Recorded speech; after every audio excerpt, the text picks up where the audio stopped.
This is Senua Saga, Hellblade II. We're here on Xbox Series X, diving into the 60 FPS update to the game. Be sure to like the video, subscribing is great as well. If for whatever reason you skipped out on playing this game prior, now you can enjoy a higher frame rate, which makes the world of difference for this experience here with Hellblade. So I really loved this game. I thought it was an incredible technical achievement for the Series X. It's another one of the Xbox We Gave Up initiative. So basically, magically, with the power of the PlayStation port, suddenly we are able to achieve a higher level of fluidity, which is quite magical. It's amazing how these games that are cinematic for Xbox Series X suddenly are performant for the PlayStation, and then we get backported upgrades. It's quite remarkable, because it was a cinematic choice to do it at 30 FPS for Series X, and then it's more about providing that action for PlayStation players. It's quite fascinating. But anyways, I thought I'd dive in and take a look at this and talk about it. So I had looked at this on the Pro. I originally covered this ahead of launch back when it released. Loved it. Nothing but good things to say about this. Be like a incredibly well done, story driven experience. And we kind of just got the one mode, and that was sort of it. And we're actually getting a little bit of a better experience here too because of this. So, photo mode. You want to dive in and really take a look at the incredible level of details here. Like this UE5 game is just like simply stunning. Like the performance capture, the performance work, the performance of the actors here, and then also the level of detail within the environment, absolutely stunning. But we're kind of here on the sort of quality mode, so we'll switch over to performance, because I'm sure some of you were sitting there being like, this isn't 60 FPS, but this is 60 FPS, and it makes a lot of difference. Now this is a game that is very story driven. Like it doesn't, on one hand it's like, yes, you want to max out the visuals, you want to see the full scale of things. On the other hand, it's not really a massive difference to the point that it is a difference, but it's sort of like having that fluidity just makes it feel so much more like visceral, lifelike, intense. And yeah, you can play this with the lower frame rate and it feels more cinematic, as to say, but the fluidity level increase is just, it really is a world of difference, and it just makes the game feel so much better. The combat, the epic moments of action, when something crazy is happening, it feels faster, it feels more fluid, it feels more intense, more lifelike. And it's really, again, it comes down to choice, honestly, in this sort of a situation. What they use is TSR, which is the built-in upscaling solution for Unreal Engine 5, because on PlayStation 5 Pro you get the pisser there, and here you just get literally the option between quality and performance. So for performance, basically what we're getting here, and it's not I don't know how to describe this. So it's pushing a 4K resolution, but because it's a widescreen with the black bars, which I theorize is for performance. I really, really genuinely do. But then again, it was well, they had enough overhead with a bit of slight adjustments to suddenly pull 60 FPS out of nowhere. So, it's a questionable thought. But it's 2560 by 1080p, because it's a weird aspect ratio. So this the roughly the kind of scaling it's outputting, because everything is internally done. It's an internal resolution, and then it outputs at a certain level. So when you're in more performance mode, it's something it's a dynamic 2560 by 1080, so it drops a bit down from there depending on how demanding the scene is, and then it goes outwards to 3840 by 1600 something p, and you get 60 FPS. And then when you're doing quality mode, hopefully I'm explaining this well, because it probably just sounds like gibberish, but that's how we achieve higher resolutions with, different upscaling solutions. You're basically getting the same sort of thing, the same dynamic resolution of that 2560 1080, It's targeting 30 FPS, but it just gives you a higher upper bounds for that dynamic scaling, and then it outputs the same like 3840 by 1600-ish p sort of range, but you lose the fluidity and stuff. So it's basically, do you want something that's like fluid and a little bit lower? I think it's you lose like a few hundred p here or there internally, which probably just sounds so silly to some people, but like it does make a difference. But when you've got a game that's like the way the visuals are done in this game, I don't think you're really, you get what I mean? I don't think you're really gonna notice as much. Like if we were on the Pro, even then it's kind of like negligible between the two different modes. And it's more of like a preference for what you want, but like on Xbox you literally, because Xbox doesn't have a scaling solution of their own, you just get, you either get the AMD one, which is FSR, or you get Unreal Engine's TSR, which is like a built-in scaling thing. And honestly, it seems like TSR is definitely an edge up on FSR. Like FSR is the worst that's out there for scalers, for sure, by far. Definitely. And it's neat how they all kind of handle things. I'd actually really love to see a Switch 2 port of this, and I'm kind of surprised they didn't do that.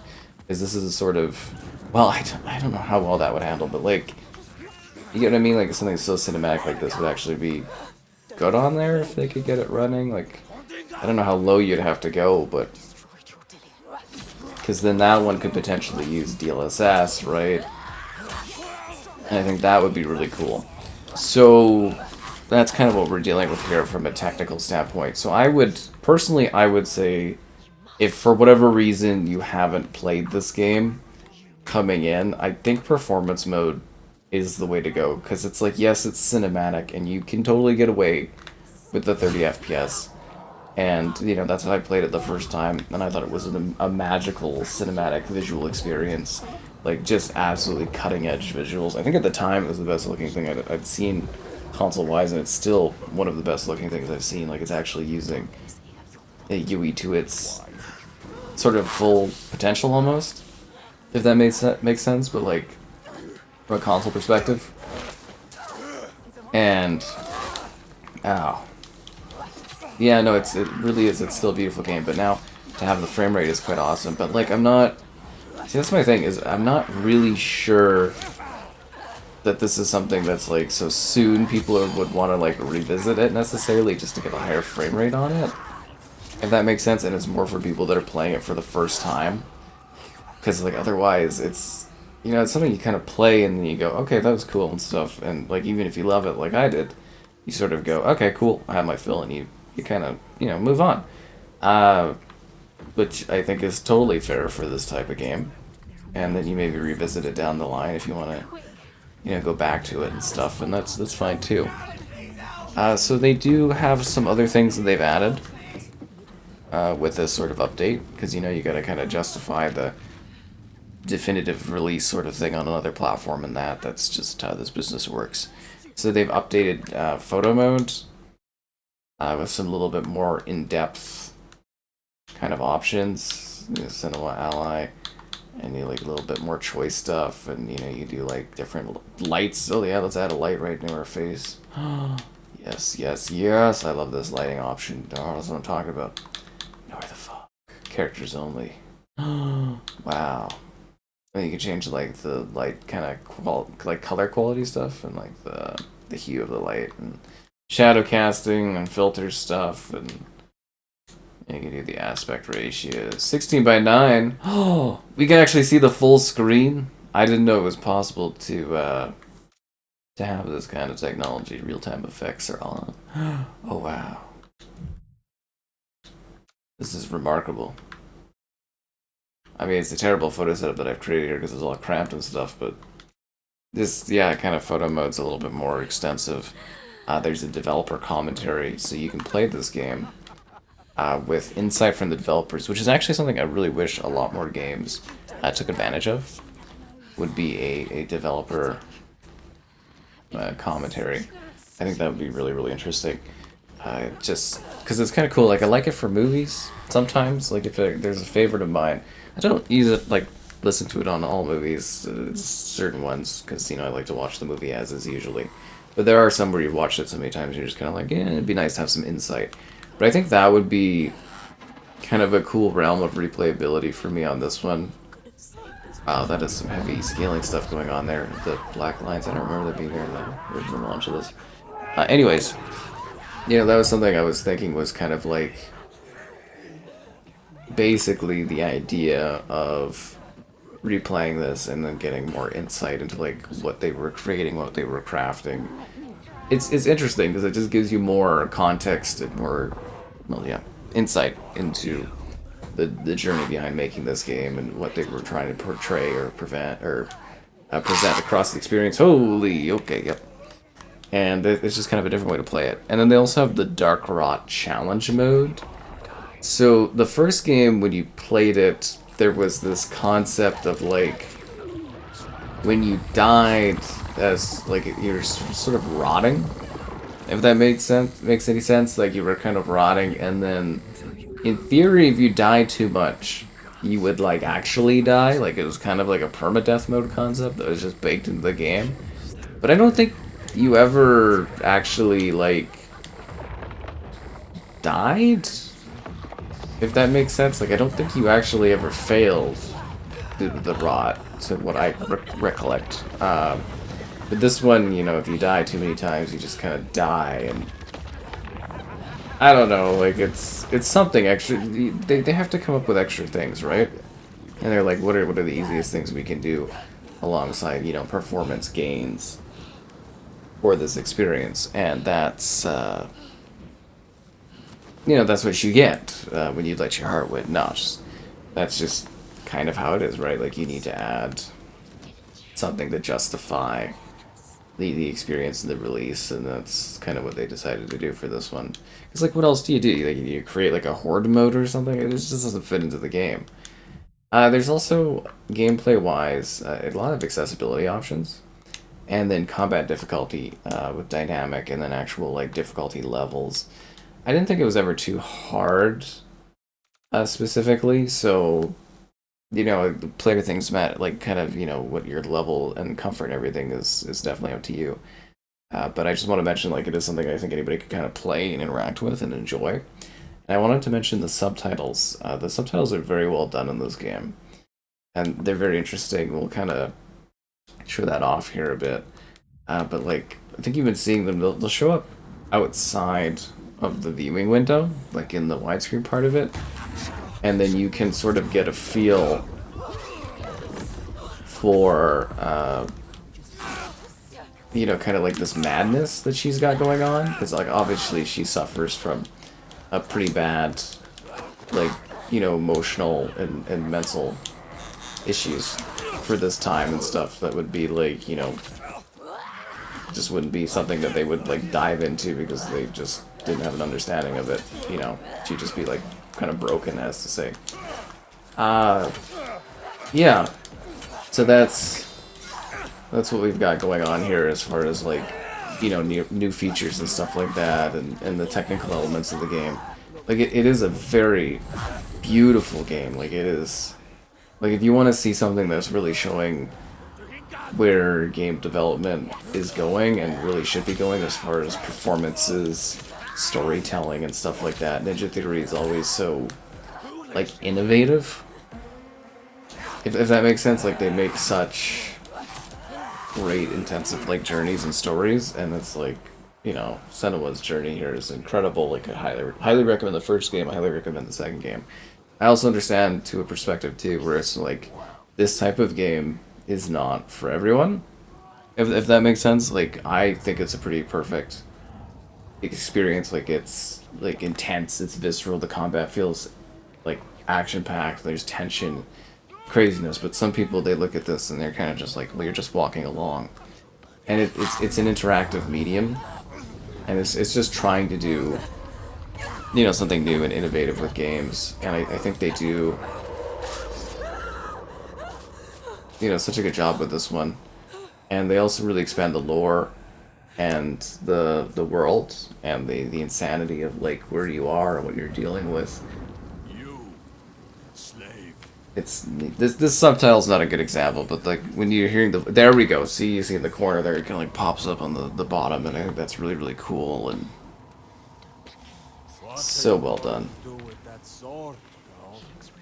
You get some of the performance action here. This game is so well done. Like it's really quite epic, and I don't want to. I kind of like. I don't know if I should show that particular scene or not. Like I think we'll. Kind of skip ahead to see the dev commentary, the Dark Rod mode, and then the chapters. And there's collectibles, and I think Find the Hidden Folk. Yeah, this one's quite a beautiful opening area. Yeah, because I want to keep it somewhat spoiler-free, I guess, because maybe some of you have been waiting for 60 FPS mode. It is an interesting story, too, because it's the evolution of this character's kind of natural progression, where you do get to see her become more confident, while also still dealing with problems from the first game. And I thought that was just utterly fascinating, that, like, sort of build. It's kind of like when you're going to, like, Shadow the Tomb Raider, where Lara Croft becomes more confident, a little bit fiercer and stuff, and it's just neat kind of seeing her a bit more of a warrior. I was, like, they simplify some of the mechanics for puzzles and stuff, which I appreciated, because, like, some of the first game, it was a little bit like, but, like, the first game didn't really have anything too bad, honestly, but it's more like you're here to enjoy the story as you are, as opposed to, like, necessarily doing just, like, puzzles and stuff. And this area, I love to showcase this area because it's so beautiful. It's so lifelike, if that makes sense. The rocks, the clouds, and you know the sky and everything like that, and then the way the sun kind of touches upon things, and it's just like it really shows the advancement of the medium. If that makes sense, like you're gonna have games that are going to sort of like look like this but be more interactive and have more going on. It's just like it's kind of hard to make a game that looks this good and has sort of the mechanics and the elements of games that are like a lot more like complexity of what's going on as opposed to just being like story driven.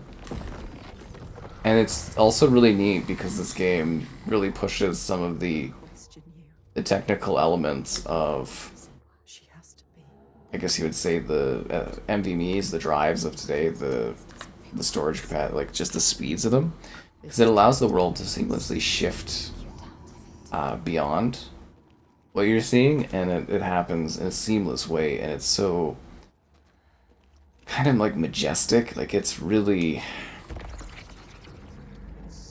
beautiful how it all works out. Like they really do make some genuinely interesting things with this game. You knew it would get hard. I'm scared. I don't like it down here. And you can see how that like shifts the world a bit, which is really cool. Like I think that's quite neat. But like again, it's a game that's more about the exploration, the little bouts of combat, the little intensity, and it's sort of like what you make of it, if that makes sense. Like it's you get what you put into this experience as far as interest and intrigue, and I think you will find it to be a rewarding time. If you like this type of game, I think you'll find it to be really interesting. I think you'll find it to be a majestic, beautiful journey, and I'm kind of eagerly, I guess you would say, awaiting or kind of wanting to see a continuation and a build-up of this character, because I think there's a lot more to do story-wise with everything, and like it's definitely its own narrative. It's a self-contained adventure. You visit just like a beautiful place. Can we not get over across this area to the thing?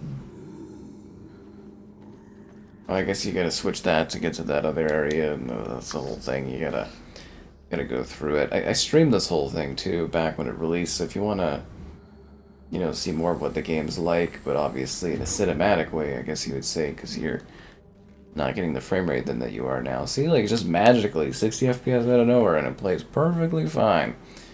What are the odds of that? It's just the advancements they were able to make using the PlayStation. What a shocker. You know, for the amount of quote-unquote exclusives. I can count how many had this upgrade, eh?